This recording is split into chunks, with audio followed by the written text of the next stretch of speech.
Hi friends, दोस्तों हमारे साथ में आज एक यंग और डायनेमिक पर्सनालिटी हैं।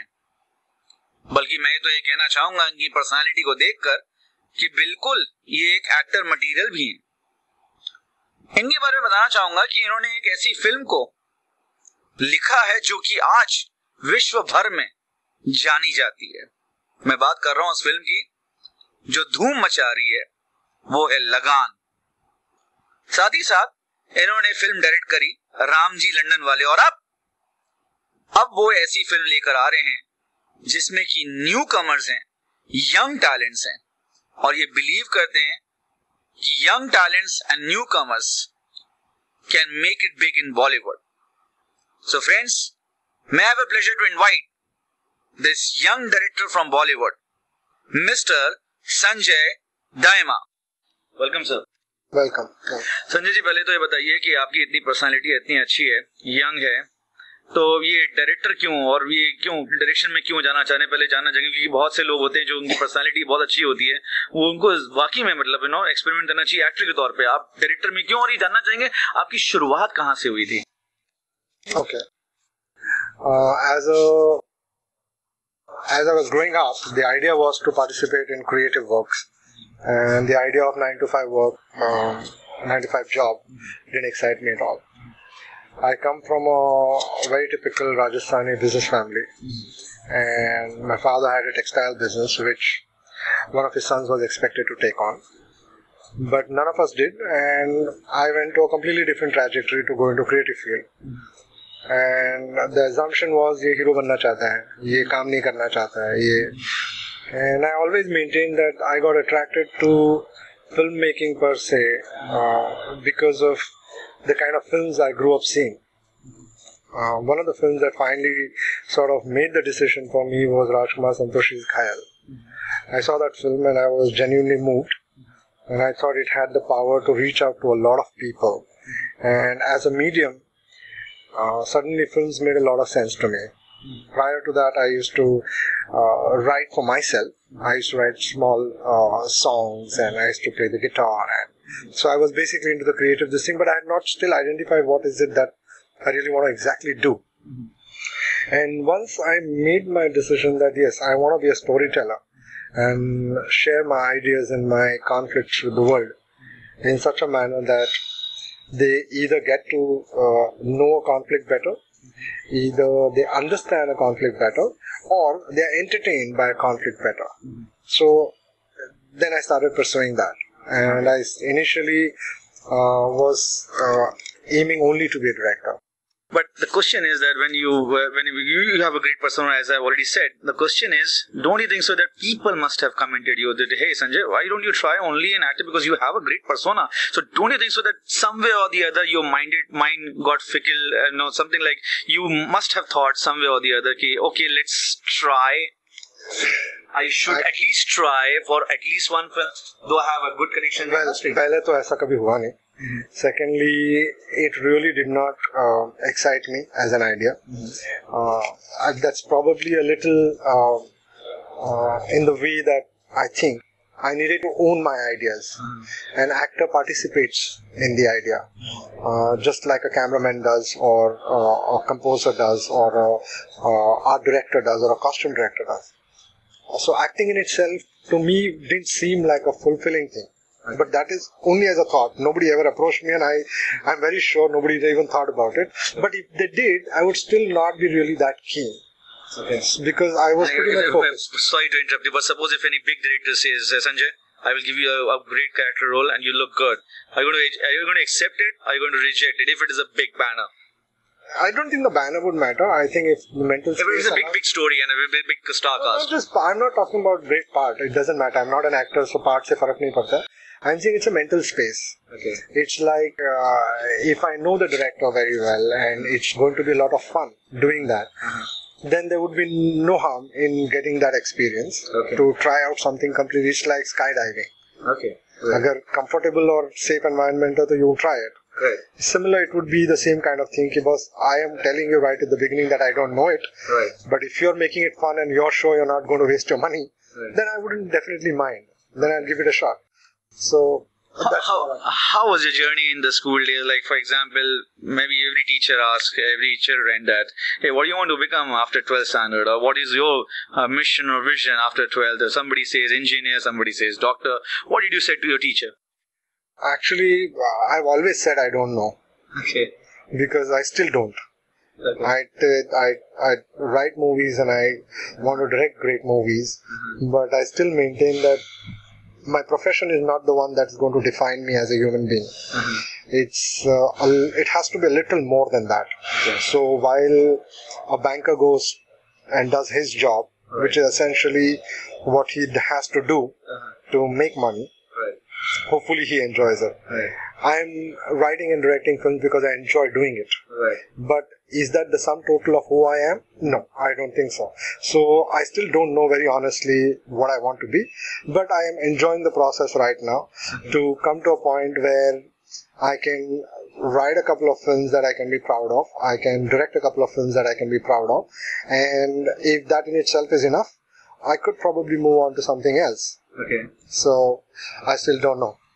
So when you said that you basically believe in creativity, so were you studious in your school? Were you academically very sounded, or like that time also you were doing something creative? I was doing creative, but I was a black sheep actually in terms of academics. I always just managed, but not because I couldn't, but because it just never interested me. So most of the times I ended up studying just close to the exams, and I passed comfortably all the way till my graduation.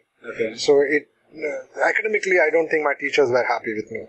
But I've always... But now they are proud of you. In fact, not happy, but they are proud of you. Of course, I'm sure because you made their school brand higher and higher. Absolutely, that I agree. That when I do meet them at the annual ex-students gathering or kind of a thing, they certainly have a sparkle to say that we are glad that you went on to do what you did. Not only that, they must be asking for the tickets also when the Lagaan was about to release. Hey Sanjay, give me at least a complimentary ticket because you wrote such a beautiful film. Well, fortunately, it didn't come to that because I myself had made sure that my school friends and my teachers, whoever I was in touch with, I'd make sure that they go and watch the film. Because I also wanted to show off myself. So great. Well, moving on. In fact, I would like to know, Sanjay ji, when you basically came from educational towards the a professional kind of a thing. Now, my question is, you don't have a pedigree connection in the industry. So, what made you energized? What made you ignited a kind of a fire inside your body that is still igniting you, or like sparking you, or trying to help you to move ahead and ahead? What is the reason? Because you don't have a pedigree, a family connection in industry. What is that X factor? That X factor would have to be self-belief. I always was deeply convinced that I will get to where I want to get. The road might be longer, it might be arduous, and it might be full of hardships, but I will get to where I have to. So that was very certain. And I was luckily blessed with a very supportive family. And that was after the point of conflict. There was a point when obviously my dad said, you know what, if you want to do films, you can pack your bags and leave. But that was because he was assuming that I wasn't serious. But when he did see that yes, I was committed to what I wanted to do, and I wasn't really whiling away my time, and when he started seeing the results of that effort, he knew that okay, so he's pretty much doing what he really likes to do. So, but until that time, and after that, it wasn't exactly a smooth ride, because as you should know, Lagaan took a very long time in its making. It took almost 4 years for us to write the film. And then it took us another 1 year to pre-produce the film when Amir came on board. Then it took 6 months to actually shoot the film, and another 1 year to actually edit and release the film. So it was genuinely a very long journey. And during that journey, whatever we were doing was fairly invisible. Like, for example, I used to make my living in those days while writing Lagaan by doing post-production work for television. That's a kind of a side income, is it, for surviving? Yeah, not side income. That used to be the main income because there was no money coming from Lagaan. Okay. Ashu wasn't paying us that time, and very honestly speaking, I actually spent more on Lagaan rather than making money out of it. Okay. So you are associate producer also. In a way, our money is in the film. Yeah. So that's one part of it. But like I remember, Vivek Agnihotri was making Ye Kahan Aa Gaye Hum, some series for Z. Right. And I used to be involved with the post-production of that. Right. So we would meet in the day with Ashutosh. I would work with him till evening. And then from there I would go to the studio, let's say Prakash Mehra Studios, and then do the post-production for Vivek's work till whenever we finish. If it finished at 2 o'clock, we'd go home at 2 o'clock and then again 10 o'clock meet Ashutosh to, do. So in those days, that's the way we were dealing with life. So the idea was to survive. To be honest, how many rejections that you had in your life before you got the first success? How many rejections? Yeah. Did you had any rejections? I won't call it rejection, but like any kind of obstacles that you have faced. Of course, there are a lot of obstacles in. How many approximately? How many? Quite a few. See, the thing is, what happens when you are trying to make movies as a director, or when you're trying to get work as a director. I'm talking about nearly 18 years ago. So at that time. So television channels were just coming out. You could take a concept to a television producer and hope that he'd want to produce it and hope that the broadcaster would, air it. So it's not exactly rejection, but it's finding the right people. And as you rightly said, since I didn't have a pedigree, no family connection, nothing, I was pretty much learning on the way. And right now, the scene have changed. Like there is a movie being made almost every 3 days or every 5 days now. Right. But in those days it wasn't exactly like that. Like producers and directors would actually take 2 years to finish a film. Like there were films that I worked with Bharat Rangachari on. Those films would actually take 2 years to finish because you would get the actors 10 days now, then another 1 month later 10 more days, and things like that. So what we were doing that time was merely surviving and hoping that those efforts, those networks and that contact and that learning, you will bump into a producer who's looking to do something new, and you would be able to pitch a script to them. So in terms of rejection, I would say there wasn't really rejection because I wasn't meeting or pitching. I was still working. It's like learning as a writer, as a director. And so who is your source of inspiration? In terms of say for growing yourself in the industry, and who is your a person who from where you learn that you're getting success or the ways of getting success? Who is the person who you adore that from him I learned a lot? Okay, I'm sorry to actually go the other direction. I'm yet to meet people who I've learned a lot from, but I've met a lot of people who I've learned what not to do. Okay. Or how I don't want to do things. Okay. People whose ethics and whose behaviors have made sure that, okay, those are the things I will never do. Okay.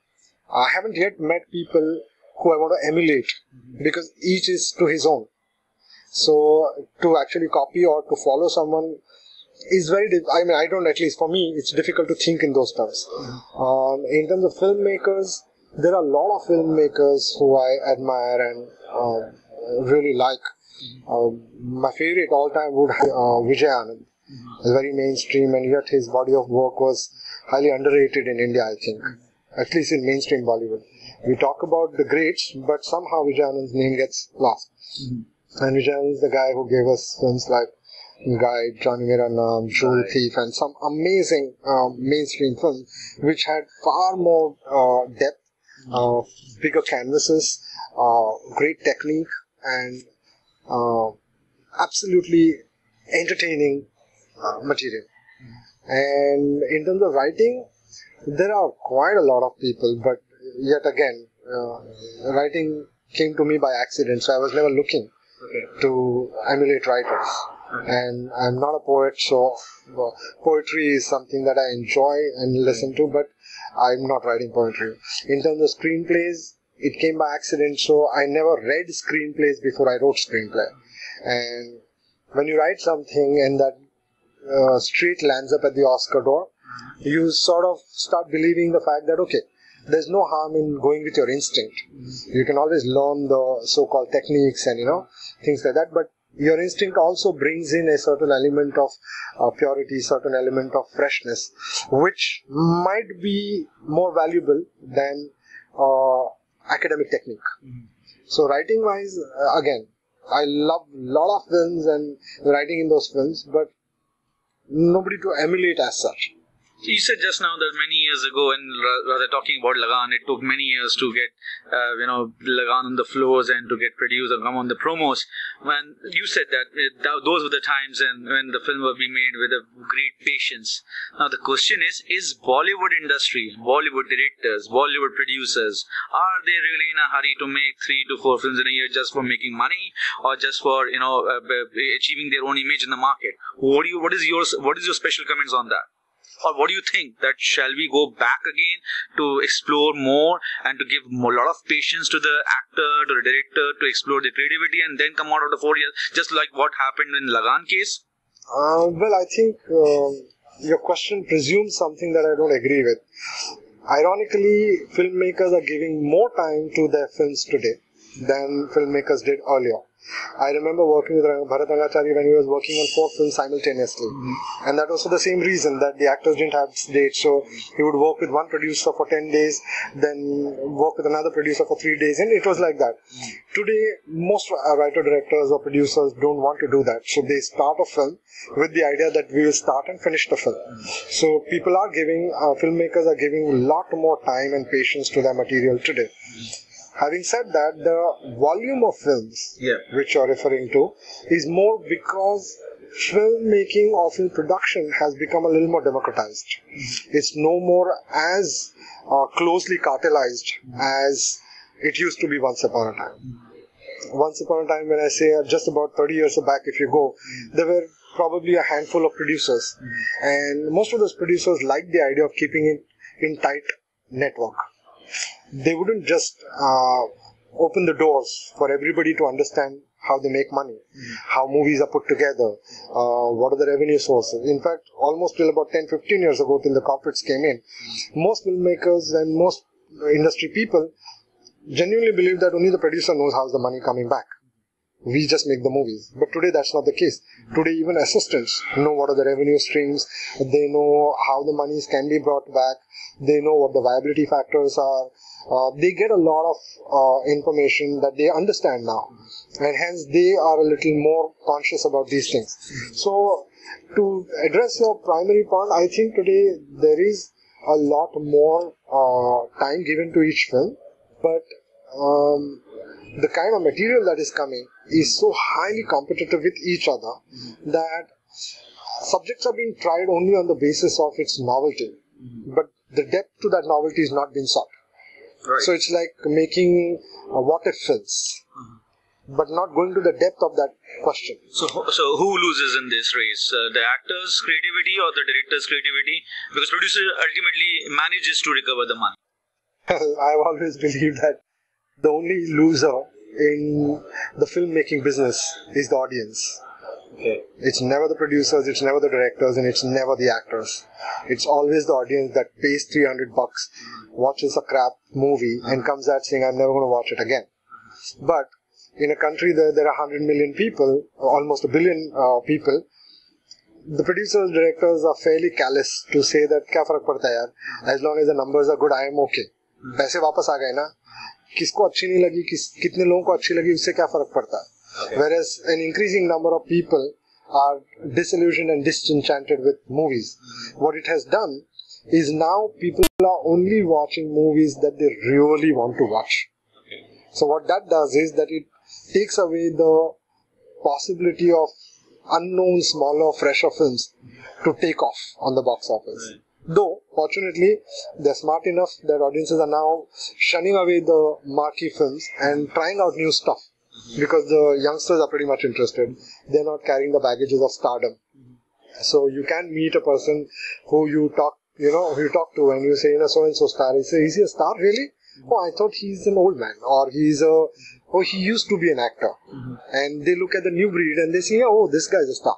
So obviously that transition is also happening. So I think in that sense, the money is actually lost by the audience. But because the audience goes purely with the idea that I want to spend 3 hours and hope to see something interesting, sometimes they come back and say, yaar, wo gana acha tha na, paisa vasool ho gaya. And producers actually take that to the next film. And they say, yaar, ek gana acha de de, baki picture to nikal lenge hum log. And which actually takes the quality down.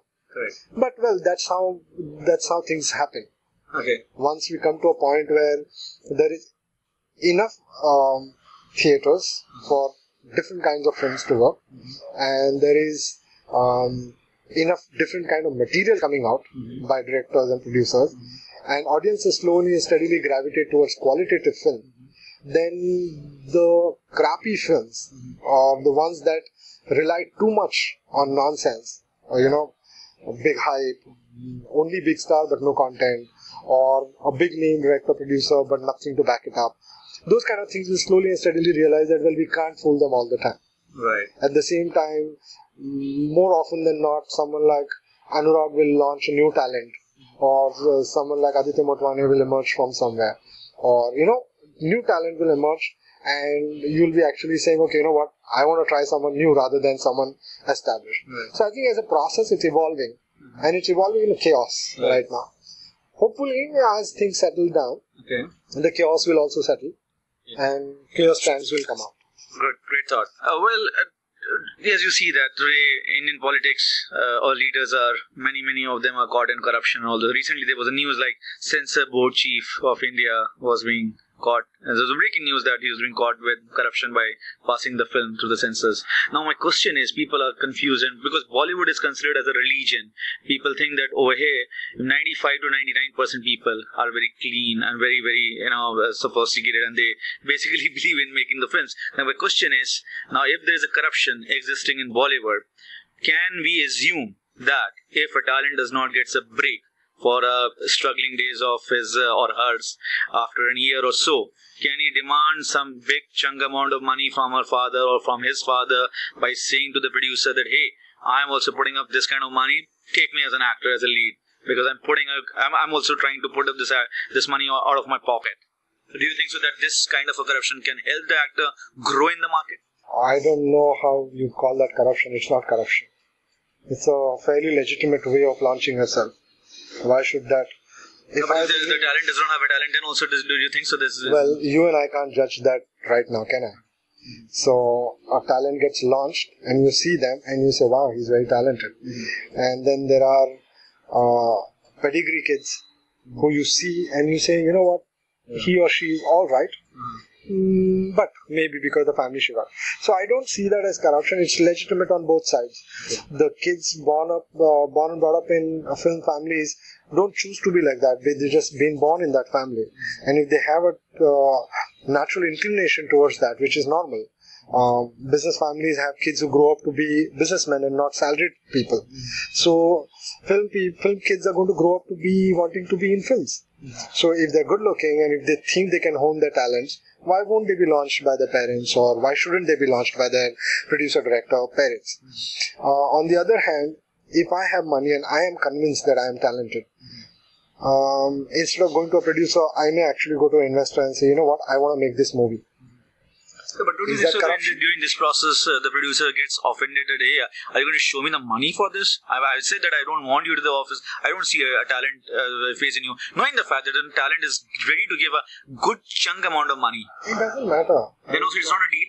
It cannot be a deal. You're confusing the question. There is no point. There is no deal in this. I revise my question. For example, if I am a talent, now you are a director, I already met you a year ago, right? You said that, okay, we will let you know because you know that I don't have a talent. Now the question is, if I come up after a year and I give you a call to a manager and say that I want to arrange a meeting with you and I want to give him a good chunk amount of money, what is your stand on that? Would you accept that, knowing the fact that you're getting a good amount of chunk of money? Will not be a corruption? How does it? I don't understand still. What is the difference? How does it matter? As a person, I am making that call, and if I decide that he's talentless, but मैं film बना सकता हूँ उसके साथ, पैसे भी अच्छे मिल रहे हैं, it won't change anything to anybody, because at the end of it, It's not just me and him or her. It's the audience. It's the distributors. It is the rest of the world. So making the film in itself is not the last point of it. Making the film and taking it to the audience where they can see it, which means distributed and released material, that is the end game.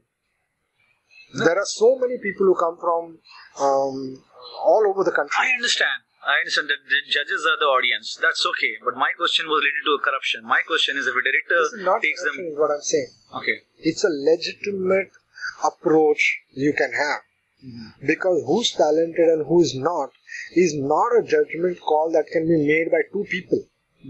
It's collective art. It's meant for consumption.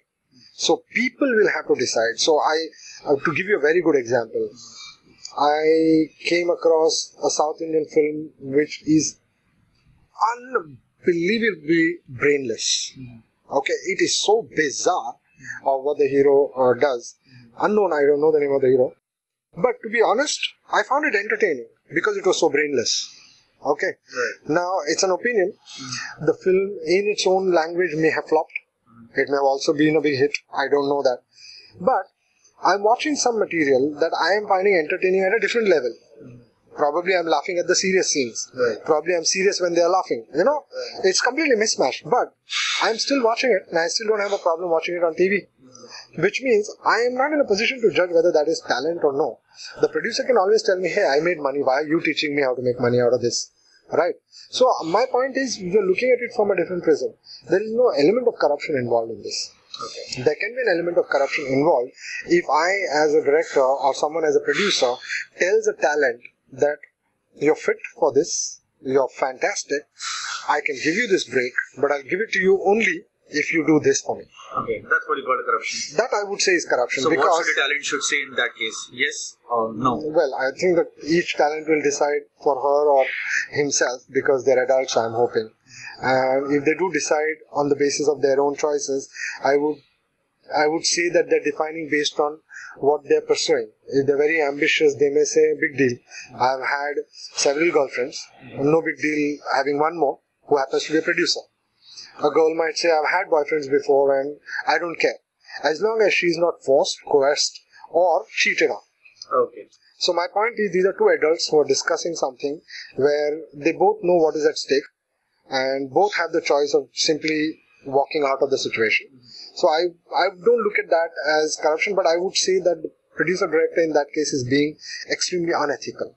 And to me, that act would be deplorable. That is something that I can never agree with or something that I can tolerate. But at the same time, I won't judge it. I'll simply say that, well, you are talking as a producer, you don't mind doing it, okay, good for you. I wouldn't do it.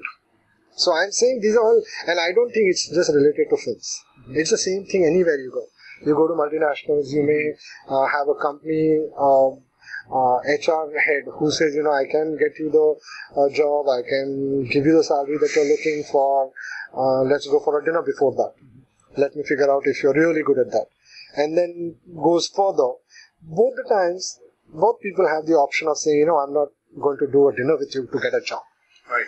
So I'm saying there also it's the same thing. Because filmmaking or entertainment as a business is far more encashable in the media, people sort of tarnish it very easily. And I don't agree with that.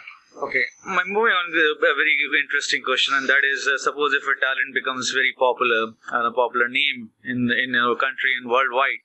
My question is, there are some actors who basically follow the trend of doing or signing a film once in a year, where the film gets released only once in a year. But there are some other talents also who basically signs 3 to 4 films.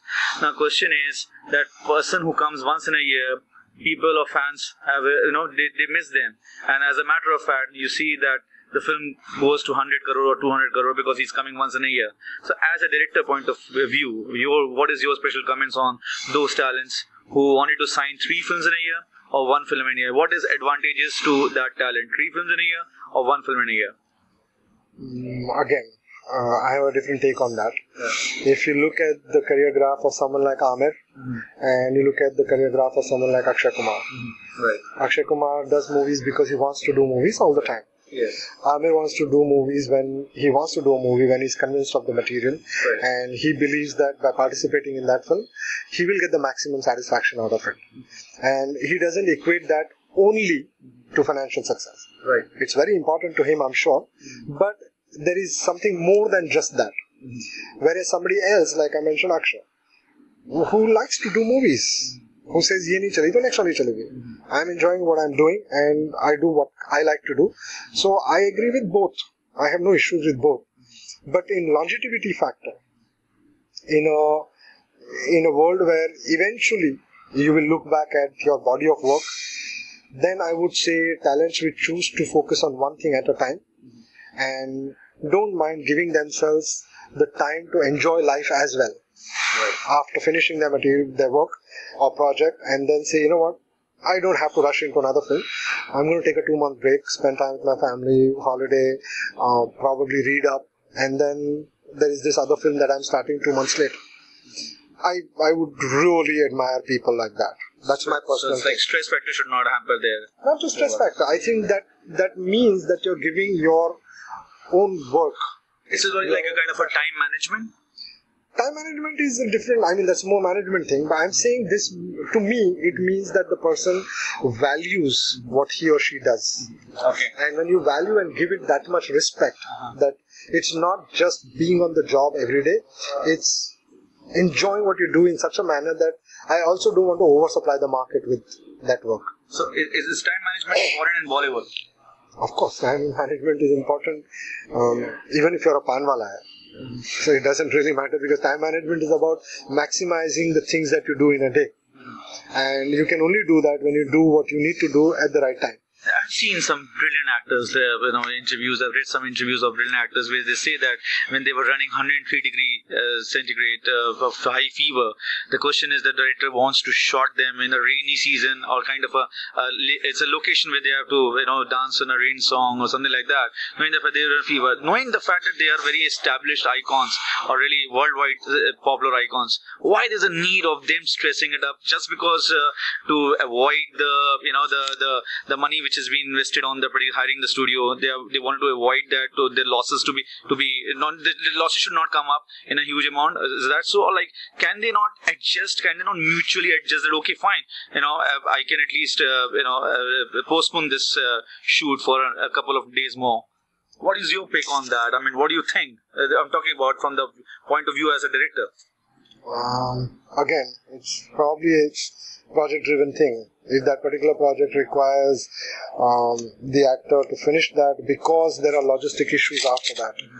If I'm shooting, let's say, in an airport, okay, and after 6 months of bureaucracy, 6 months of date management, 6 months of a lot of work, I have managed to get 2 days to shoot at the airport. Okay.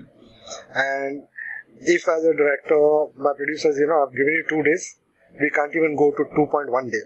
Right. मैं 1 घंटा भी extra नहीं ले सकता. Right. Even if I'm having fever, I would have to try and finish that. Not only because I'm trying to save money, but also because logistically it's impossible for my producer to, one, bear the burden of that loss, because a film normally doesn't fail. It's the budgets that fail. If I make a movie that is viable at 2 crores and I spend 15, no matter how good that film is, it's always going to be a flop, because it's not going to recover its money. But if I had a 5 crore film which I finished in 3 crores, the chances are that even if the audiences didn't like it so much, it will actually be declared a hit by the distributors much earlier. Because बहुत सस्ते में मिली film, decent film थी, लोगों ने देखा, इसके पहले तो पैसे वापस आ गए. So sometimes it's a lot of other calculations that go into this. The other thing that actors sometimes do it because they are hugely professional. Either they are under great stress, where they know the producer's hassles and the amount of money that will be lost, or two, they're genuinely very professional as people who say, "Yaar, I am supposed to do this, I didn't take care of myself, I fell ill, and because of my falling ill, if this film is going to get delayed, or if the producer is going to bear a burden of another 1 crore on interest and delayed issues, then I don't mind shooting in 103 degrees. Because, of course, I'm taking a risk. The producer may be nice enough to say, "Sir, jaane dijiye, baad mein kar lenge." But the actor might insist, thinking, "Nahi, I will finish it." एक काम करते हैं, nurse को बुला लेते हैं, ambulance बुला लेते हैं, we'll manage it. So I think I don't think these are human issues, issues with human rights or corruption or societal issues. These are very interpersonal issues. This is but in every case, person to each. Yeah, but in case, if suppose if you're a big star and then you're launching a new girl. Why is that important to you? A big star meaning? My question is, suppose if a big star cast is shooting on the airport, taking the consideration, now you are launching a new girl in that case, right? Now if the new girl says that, okay, I'm hospitalized, do you think so that the pressure ultimately comes on the new girl, or like, someday or the other, you get, pissed off with the newcomer coming? Pissed off me, the producer will be pissed off either which ways. He'll be pissed off with the stars also, he'll be pissed off with a semi-established person also, he'll be pissed off with the newcomer also. Yeah, because it's a huge amount of money which is invested. Yes, not only money, as I explained. The logistics details are completely crazy in that. I'll give you another example. While we were shooting Lagaan, we had a situation where just before a very important scene, AK uncle fell down in the bathroom. Oh my gosh. And at his age, that was a disaster. Correct. And the way the film was scheduled, we couldn't move scenes from one day to another. Because the British actors coming in, the other locations, the other movement of the crew, everything was planned in such a manner, it was like a house of cards. कि आप एक पत्ता निकालो तो पूरा घर टूट सकता है। वो गिरने के बाद डॉक्टर ने कहा कि इनसे तो आप अभी अगले 2 महीने तो भूल जाइए, आप इनके साथ शूटिंग नहीं कर पाएंगे। We obviously went back to the drawing board to see what can be done, क्या घुमा सकते हैं, क्या अलग कर सकते हैं। But all combinations put together, every single effort that we guys put in, including Amir's production team, we could not move the shoot too much with AK Engel's work. So we could maximum draw in about 2 weeks of rest for him. Okay, and his back was broken. Oh my God. Now we had the option that we could have said, okay, काम करते हैं, uncle साहब को replace करने की सोचते हैं, या फिर देखते हैं वो अगर सीन में से कैरेक्टर को आइसोलेट कर सकते हैं तो. But when he was recovering, we spoke to him, and he, as an artist himself, he said, "Why would you do that? I will shoot." He said, "How will you shoot? You'll need to be taken on a stretcher on the set, oh my gosh, and you can't even sit." So he said, "Shot के duration में बैठ जाऊँगा और cut होते ही मैं सो जाऊँगा वापस. आप स्ट्रेचर पे ले जाना वापस एम्बुलेंस में, जैसे वापस रेडी होंगे मैं वापस आ जाऊँगा." So now here is a situation which was purely human driven. Amil is compassionate enough to try every option. We as a team were trying everything in our power to make sure that we can push his dates as far as possible so he could get the maximum rest. He had all the options given to him, but he as an artist chose that नहीं, मैं pen में भी वो scene shoot कर लूँगा. आप वो scene देखिए और अगर आपको पता चलता है कि he is in unbearable pain, मैं अपना नाम बदल लूँगा. The point I'm making is, these are all human things, and this is why filmmaking as a process is such a heartening and satisfying process. How was your chemistry and work with Bachchan Saab when directed Ramji Londonwaley? People say that Bachchan Saab is very easygoing actor and cool actor because of the fact that he takes less time and he gives more and more. He is a personal development human being for the industry. So work was very easy to direct him? Well, he made it very easy. I was very lucky, very fortunate. I needed him for a very specific scene in the film, and I had planned it, and since he was doing it as a guest appearance or as a friendly appearance as we call it, and he wasn't willing to charge us anything for it, it was his love for Madhavan or Maddie that he said ki theek hai main kar lunga, and he liked what we had offered him, that you're playing himself.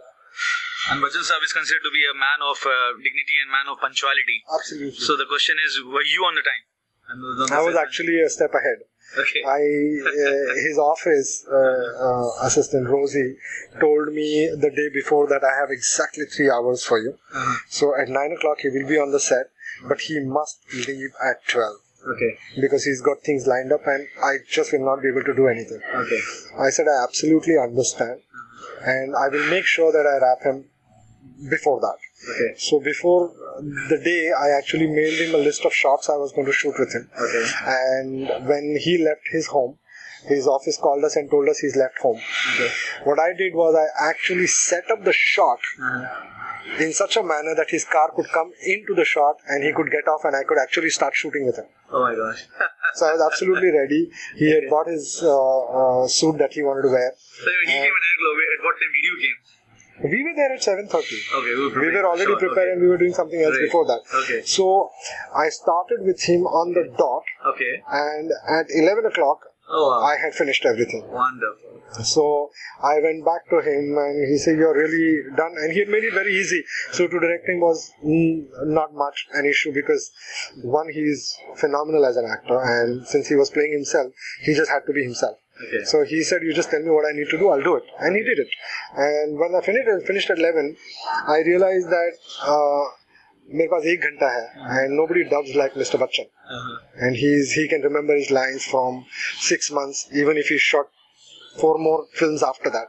He can remember. So I thought, अगर इन्होंने हमारे लिए इतना किया है कि हमको free में टाइम दिया है या हमारे साथ शूट कर रहे हैं, तो why don't I do one thing? I will save his time for dubbing. और एक दिन वेस्ट हो इससे अच्छा मैं अभी इनसे डब करा लेता हूँ.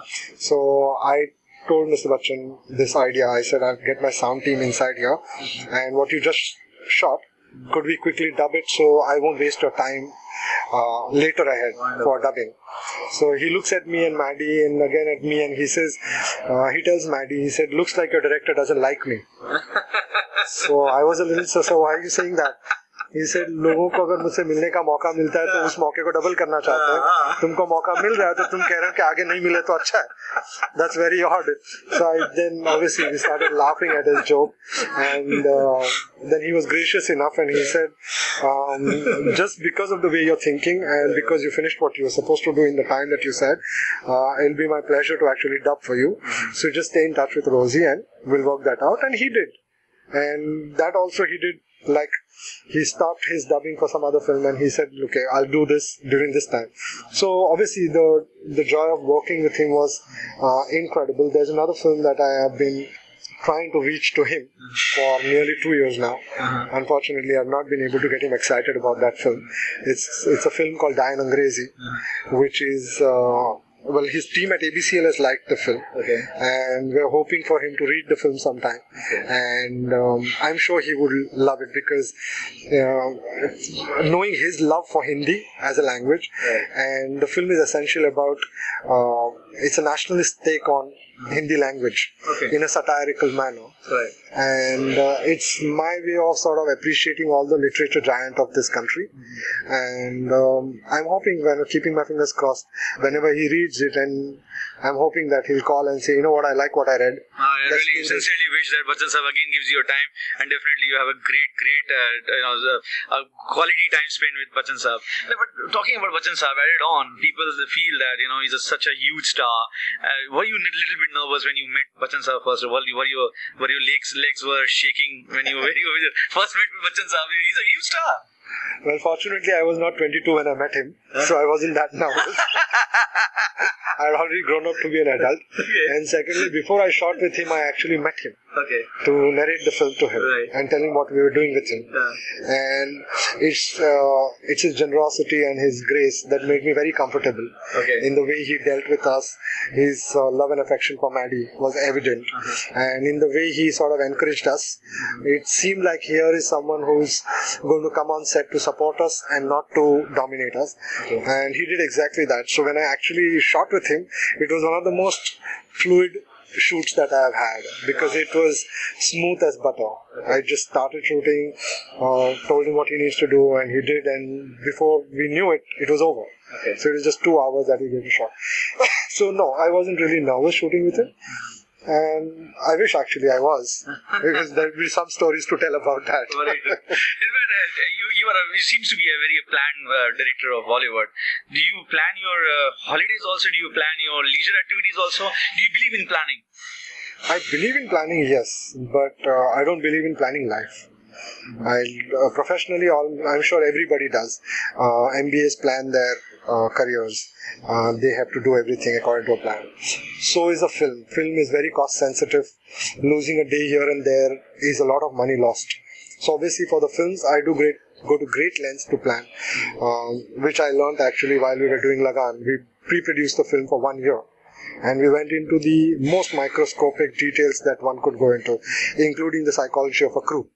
So it was a lot of planning, and I realized the value of that when we finished the film. So, of course, I plan a lot when it comes to films. And when it comes to holidays per se, I go by my wife's instincts. She loves traveling. She loves to see the world, and she's seen the world as a talent and as an air hostess before. So I go with her instincts. If she wants to go somewhere, or if there's certain places she wants to visit specifically, or she wants to do something specific, then I go with that, because for me the fun is in being with her and seeing new places and having new experiences. So when it comes to holiday, it's her department. Your wife is Vidya Malwadi ji, in fact, and she is a talented actress of Bollywood. She debuted from Shah Rukh Khan and opposite Shah Rukh Khan. So my question is that what did you learn from her? In fact, I mean, because you are a director and she's an actress, and what qualities that you think that you learned from her and that that really motivates you as of now? Well, I certainly learned one thing watching her. In fact, what's the best quality, the ultimate quality that you find in her? Oh, I see lots of qualities, so I won't pinpoint one. But this ultimate. No matter which one I say, she'll get upset, so I won't go there. So, what I learned, ultimate quality that you still remember? I think the fact that she's still very simple and thinks like a middle class Maharashtrian girl, born and brought up. That is the quality that I don't want her to lose ever. So that's certainly something I cherish. As an actor-director, I think watching her, I realized that actors are very fragile as people, as human beings. And of course, all actors have to be vain, because vanity is what drives them. But the fragility part of it made me sort of give a whole new twist to how to deal with actors, which I probably would have missed and learned by accident or by lessons, by mistakes. But in this case, what happened was, because I'm still living with her, I can see how they think. And that has made me realize that, okay, this is how other actors would also be thinking. Okay. And if this is what is their thinking process, then as a director, I need to handle them with a little more care and concern. So you mean to say she's a great thinker?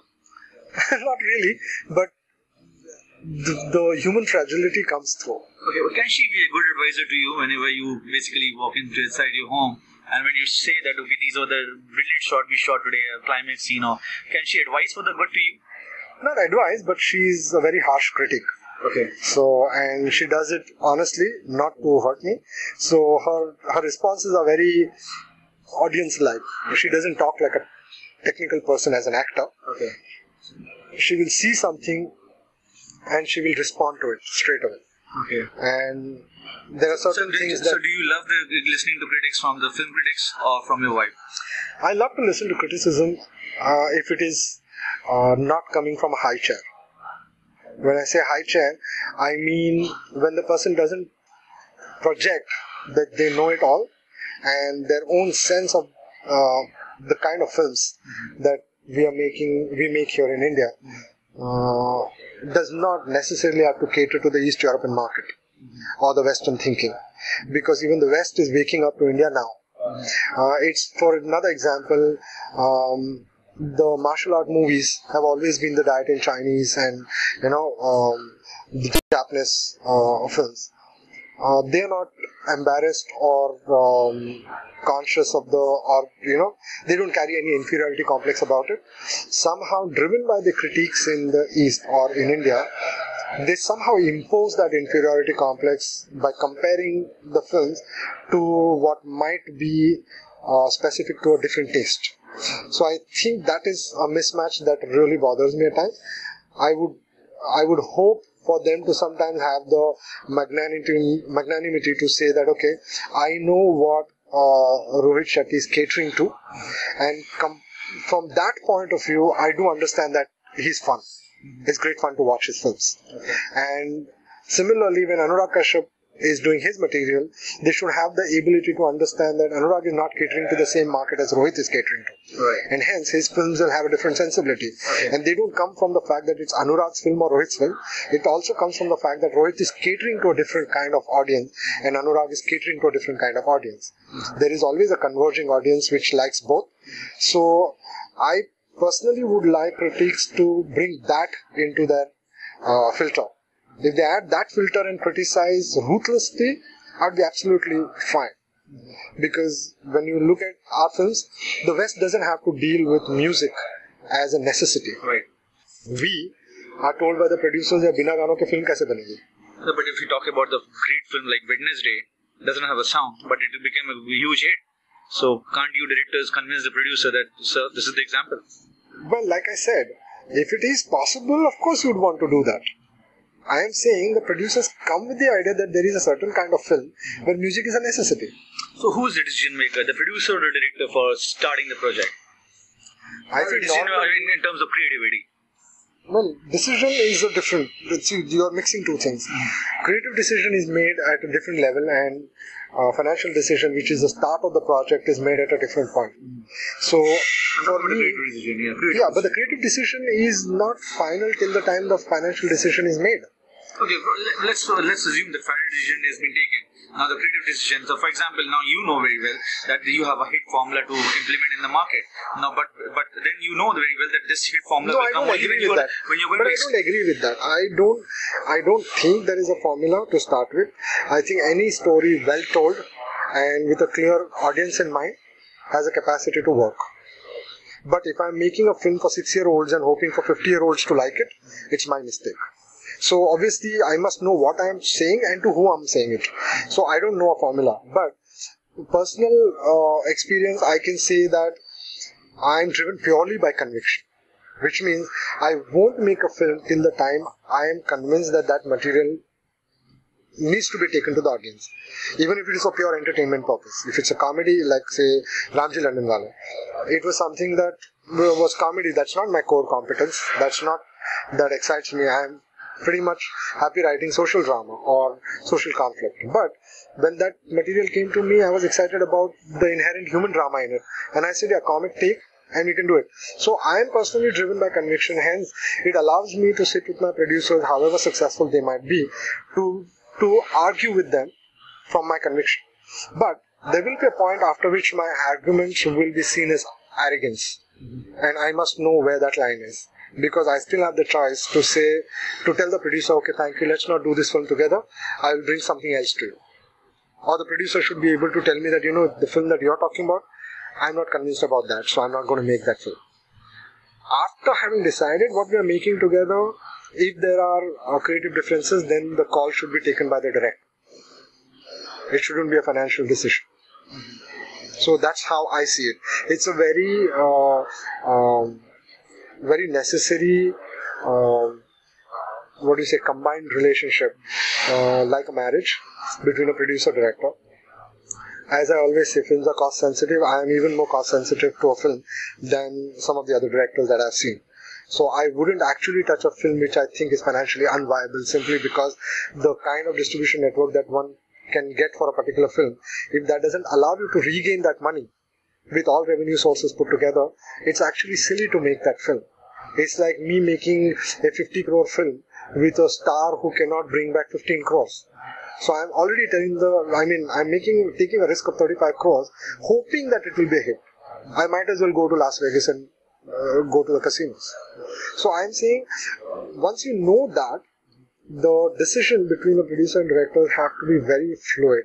If the producer understands that the creative decision is for the director to take as long as it doesn't impact the financials of the film, and the director must know that I can take creative liberties and decisions as long as the producer is not going to be impacted financially on those things.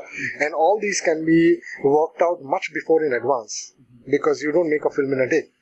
I will sit and talk about the film and narrate the script, and from there onwards till you really sign on the dotted line, it's most of the time it's more than 6 months, because the producer will call you again.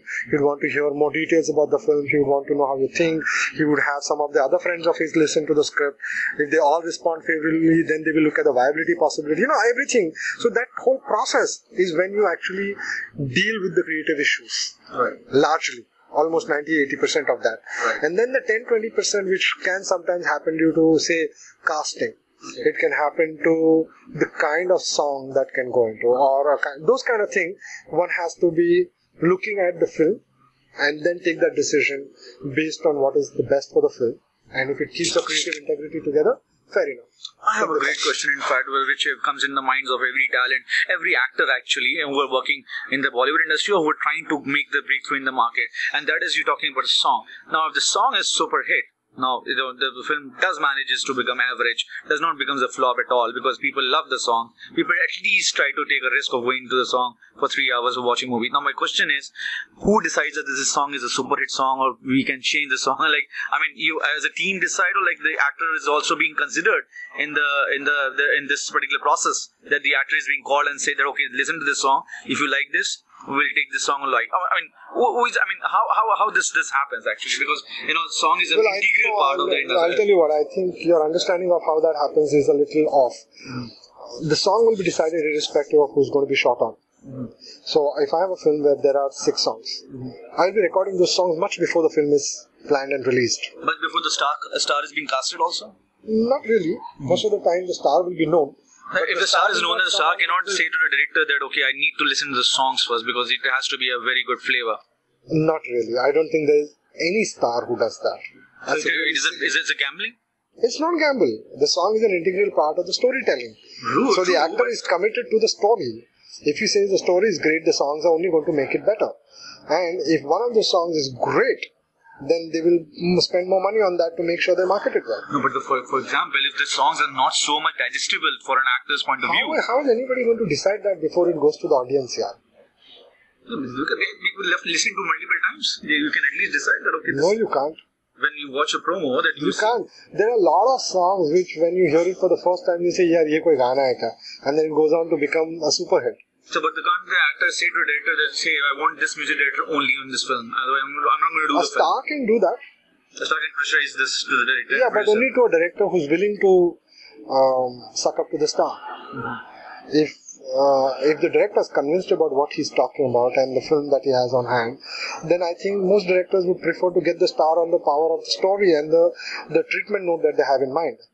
So songs basically energizes the mood of an audience, right? Songs come in much later. Yeah, no, I'm saying that the songs energizes the moods of an audience. Now the question is that you see a lot of hooting during the songs when the songs are featured on any big stars. Now my question is that, do you think so that what is the success to the X factor of a image of a superstar? The songs make the superstars, or the story, or the acting? My question is that suppose if it's a big film coming up, right?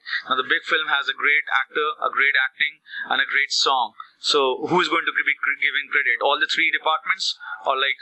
Well, I'll tell you, by virtue of the way the industry functions and the way the trade is, actors will always walk away with the awards and accolades.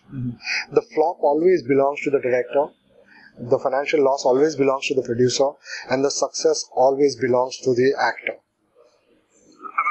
What about the new actors? If the new actors any actor, they are not to be blamed for the flops. They're not to be blamed at all for the flops. You can blame them, but they'll never be blamed for it. Audiences don't look at it like that. So what happens is, suppose if the film was a great star, success, okay, and the film is being launching a new kid, okay, on the Friday that the film is declared a hit, if that kid gets out of a car at a mall, he will be mobbed. He'll be mobbed. Okay. By the audiences who've just seen him. They'll scream at him, they'll want to touch him. If the director is walking right next to him, they will push him aside and they'll continue to chase the star. Right? But if the film is a flop, the actor will move on to the next film because he's already shot something else. मैं तो film बनाने के बाद edit करता हूँ, फिर marketing करता हूँ, फिर release करता हूँ, right? Actor जिस दिन last day खत्म होता है, उस दिन दूसरे set पे चला जाता है. So for him, the loss is, if this film didn't work, the next might work. So loss will always be palmed off to the director. The media and the trade will write कि अरे ये director की पिछली film flop थी. अभी ये क्या success बनाएगा? So I always believe that the financial loss always ends up with the producer. The creative loss always ends up with the director who suffers the most in a flop, and the actor will always walk ahead with the success. He will become the face of that success. So I may not have known, let's say for example, Hrithik Roshan before Koi Mil Gaya, before Kaho Na Pyar Hai. On the Friday that the film released, the world knew Hrithik Roshan. And they knew him in all his glory. He's a great looker, dances well, great action. So he becomes a star overnight. Imagine the film was not directed by Rakesh Roshan and was directed by someone new. The producer would have made the money because वो कहीं जाना नहीं है. The actor is instantly on the poster, so वो है. जो director है उसका फेस कोई नहीं जानता, तो वो उसको जाके लोगों को बोलना पड़ता है ये फिल्म मैंने बनाई है भैया. You know what I mean? So the equation is set. ये कोई नई बात नहीं है और इसमें कुछ गलत नहीं है. Okay. By default, actors will always be the face of the film. Okay. And they should be, because that's why you go to an actor. So I value the actors on that front. Okay. And I am fully aware of the fact that if it doesn't work, I alone should be blamed for it. Okay. Because no other way of looking at it helps the situation. Okay. The actor will be upset that it's a flop, but he's not going to take the blame. He'll always say, director ko kuch nahi aata, main kya karu? It's always going to be like that. Now, moving on, you are making a new film on the youngsters, as you said, that you are taking a youngsters. My question is, you know very well that today youngsters' film are a little bit loved, or if it is loved only because of the storyline and a good direction, because nobody knows who the youngster is all about. So my question is that why risk? Why taking a risk of, do you believe that today youngsters are more energetic than the superstars? Well, why take a risk, you're saying? My simple answer is because there is no way out. There is no other option. You don't have the access to the stars. They don't have the time. There is a handful of production houses which are constantly engaging the big stars. Okay. So you don't have that option. The stars who are not engaged by big houses have their own production houses. Okay. So they have their own directors. So so no accessibility is there. Okay. Secondly, I think specifically for a love story, which I'm making now, I've always believed that a fresh pair always works beautifully. Especially when it's the rom-com, simple, straight love story. So do you think they have a great energy as equivalent as like a big stars? Energy is always there. It's the director's job to exploit the actors. You can meet an actor who has no idea about acting, and yet you can get him to do stuff that will look great on screen. That's the mark of a good director. Okay. So I don't think that comes into the play. Like I said much earlier in the interview, that great stories, well told, are always appreciated. Right. If it's marketed well, it will always turn out good numbers in terms of money. Right. And when it's good numbers, it's a hit. Right. A hit makes a star.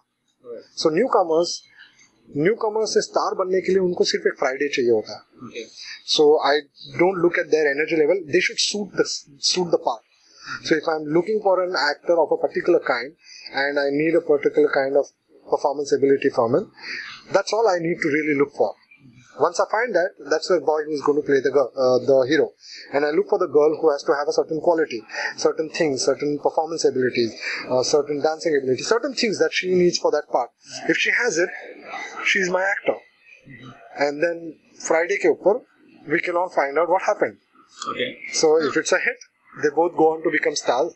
They might turn back and say, Sanjay sir, ये वाली film आपके साथ नहीं कर सकते हैं, अभी आप 2 साल रुकिए. And if it's not a successful film, they'll move to somebody else who will treat them like newcomers only. Now, suppose if you manage to give a big hit and you make them the stars, the question is, now again you go back to them 3 years or 2 years. Now, do you think so that actors who already have, given birth by you should at least do at least for the sake of friendship, just because you have given the first break to them? What is your pick on that? Okay. Should they deny, or should they at least do for the sake of friendship? Because friendship But there is are also... 2-3 parts to your question. I'll answer each of them separately. Yeah. There is no friendship involved here. I cast them because they suited the part. They worked with me because they're actors to start with. So for me to expect them to do something for me because that I gave them a break or whatever would be stupid. 2, they should do my next film if they're convinced that the script is good and that they had a great time working in the first film. But somehow or the other, emotional part does not get hurt. Think about it. You can definitely feel hurt. Nobody's stopping you from Because that. you gave the food. But no, not really. You No, gave the not food really. and you gave the medium of... No, I don't agree with that. I'm saying you're free as a citizen, as a human being, to feel bad about it. But that's not professionally wrong. The actor should decide based on his own career graph. And if he feels that, okay, working with this director again is not a good idea for me right now, he should honestly say so. And I think that's a good thing. I don't think that's bad at all. If I go back to an actor and say, you do this film because I'm saying so, then I am actually taking undue advantage of a relationship that had legs and I'm breaking their legs. Because I am suddenly killing that relationship with a professional burden on it. Instead, I can always go back to the person and say, listen, this is the script I'm making. Are you interested in this? The only difference will be that this particular actor, because I've given him a break, will always take my call and listen to my script immediately, whereas the others may take their own sweet time to respond, and some may not respond even a year later. So that is something that's the nature of the beast, and I don't think there's any point in hammering on it or sulking over it. It's just the way things are. So I wouldn't expect the actor to do something for me because it's me. So today, are the new talents commercially driven or imagely driven? Again, different. I don't understand the question. Today's kids are driven by ambition of success. Mm-hmm. What has changed is we auditioned a lot of actors earlier for films, and invariably they were good lookers who had no idea about acting. Mm-hmm. They just came and said, "Sir, अच्छा दिखता हूँ मैं, acting कर लूँगा, आप dance सिखा दीजिए, मैं fighting कर लूँगा." They were like that. Today, for my film, for Ishq Forever, I auditioned nearly 70 boys before we identified the boy.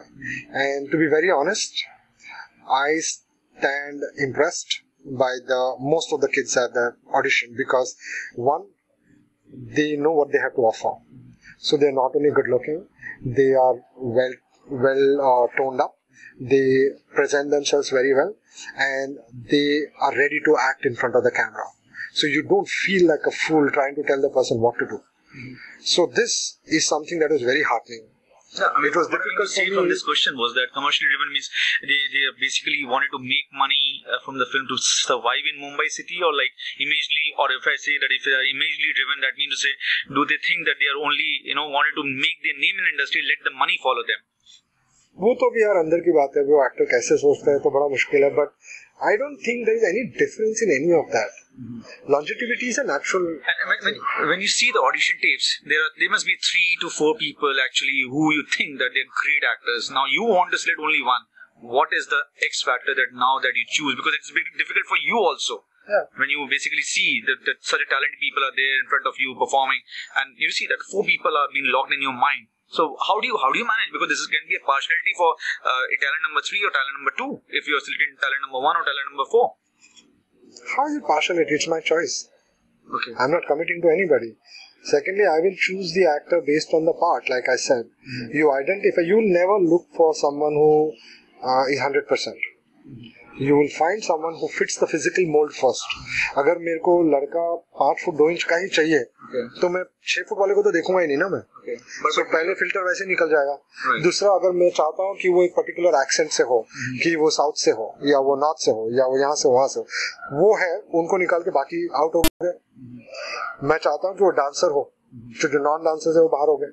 So all those things will help you bring closer and closer. So when you have the last 4-5. If in the future project, for example, if you choose talent number 1 and if you're not selecting talent number 2 and 3 and 4, so can you reconsider in the future project? If they haven't done anything else, bring an audition again. In spite of conducting a re-audition for your next project, I will always do the re-audition because auditions are not about selecting a star. Auditions are about selecting a part. Is the script new? But you know very well that the script has got this kind of thing. Now you know very well that talent number 2 is specialized in playing this role. For that part. Yeah, for that part. So for this part, I might need to audition the same talent again. Yeah, but suppose if you are going for a different venture after finishing this particular venture, why is the need of re-audition when you know that talent you have to? Because audition is not a punishment, yeah. Audition is a part and process of filming. I can, in the West, even a Charlize Theron goes and auditions again for a break part after having got her Oscars. So there is a misconception in the way the media looks at it that अरे वो तो अभी audition कर रही है. Audition क्या कर रही है? Audition is a natural part of the filmmaking process. Sometimes an actor you don't think actually fits the part can say that sir मैं एक बार scene करके दिखा दूँ आपको, देख लो आप. And you say यार लेकिन तू मेरे को नहीं लगता you will be able to pull this off. ऐसे नहीं सर मैं आप देख लो. And they actually do, and you are blown by their performance. Say, I didn't think of it like this, but this is what I want you to do. So, I think auditions are not to be looked at as something you don't do after you become a star or after you're successful. Audition is about a part. It's about the actor's sincerity to tell the producer-director that I'm willing to accommodate and adapt a new part. So, if I have something that I need to prepare for, if I have something that is lacking from the part, I will get the chance to work on that part. But, if I already know that, okay, for so-and-so film, Siddharth Malhotra works great, then I don't need to audition him because he's already a star. Okay. I already have him in mind when I write the film, right? So in those kind of things, you don't need to. But if I'm looking for a new face, even if I've auditioned a person before, I will tell them, listen, तो अगर कुछ नहीं कर रहे तो मेरे audition करके जा. Because when I sit down with the producer who's new, they would want to see it. They would say, let's see which are the boys they're selecting. I said, this guy, not bad, he's very good. Alright. And candidly speaking, suppose if you recall them for the audition process, the same talent number 2 or 3 and 4, in that case, if they misses out, like if they don't come up with the expectations of yours, then also you will not convince the producer that, no sir, believe me, trust me, I'll manage. Why do I have to convince the producer? I'm saying, जब मेरे को लगता है कि he can't pull it off, मैं खुद ही ना बोल दूंगा ना, मेरी भी तो इतनी इंटेग्रिटी होनी चाहिए. मैं किसी को पुश करने के लिए या किसी को खींचने के लिए पहले उसने अच्छी परफॉर्मेंस दी थी लेकिन अभी नहीं दे पा रहा है. रचित, तुम ऐसे बोल रहे हो जैसे एक बार किसी ने अच्छी परफॉर्मेंस दे दी तो वो अच्छा एक्टर हो गया.